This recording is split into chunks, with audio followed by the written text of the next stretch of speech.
السلام علیکم ورحمۃ اللہ وبرکاتہ۔ حضرت علی رضی اللہ تعالی عنہ نے فرمایا، انسان مایوس اور پریشان تب ہوتا ہے جب وہ اپنے اللہ کو راضی کرنے کے بجائے لوگوں کو راضی کرنے میں لگ جاتا ہے۔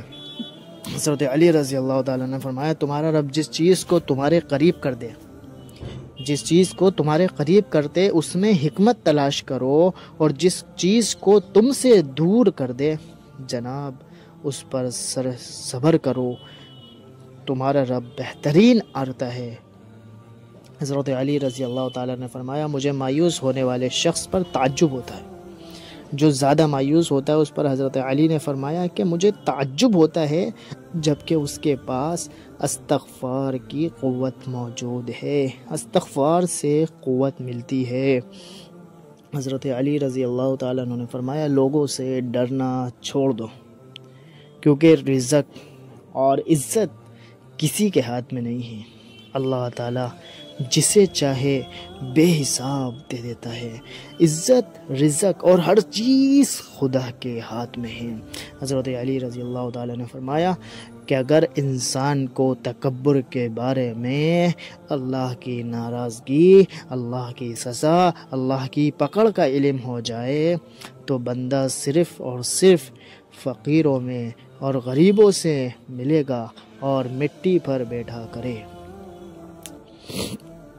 میت کو غسل دینا، حضرت علی فرماتے ہیں کہ رسول اللہ صلی اللہ علیہ وسلم نے فرمایا، جو کسی میت کو نہلائے، کفن پہنائے، خوشبو لگائے اور اس کو اٹھائے، نماز جنازہ پڑھے، کوئی عیب وغیرہ دیکھے تو اس کو ظاہر نہ کرے، وہ اپنی خطاؤں سے ایسے پاک ہو جاتا ہے جیسے پیدائش کا بچہ۔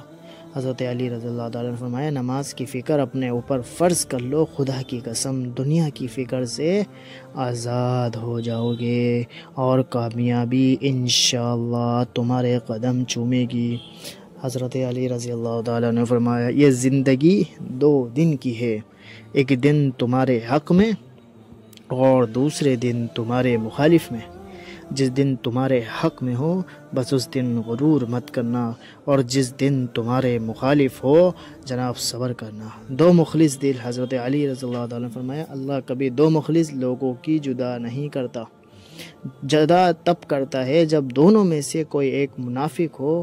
اللہ کبھی مخلص کو منافق سے نہیں جوڑتا، یہ یاد رکھنا، یاد رکھنا۔ حضرت علی رضی اللہ تعالیٰ نے فرمایا، جب کبھی تمہیں اپنے رزق میں کمی نظر آنے لگے تو کچھ مال اللہ کو دے کر اللہ کے ساتھ تجارت کر لیا کرو۔ صدق اللہ العظیم۔ وآخر دعوانا الحمدللہ رب العالمین۔ دوستو لائک اور چینل کو سبسکرائب ضرور کریں تاکہ ویڈیو کی نوٹیفیکیشن آپ تک ضرور پہنچتی رہے۔ جزاک اللہ خیرا۔ السلام علیکم۔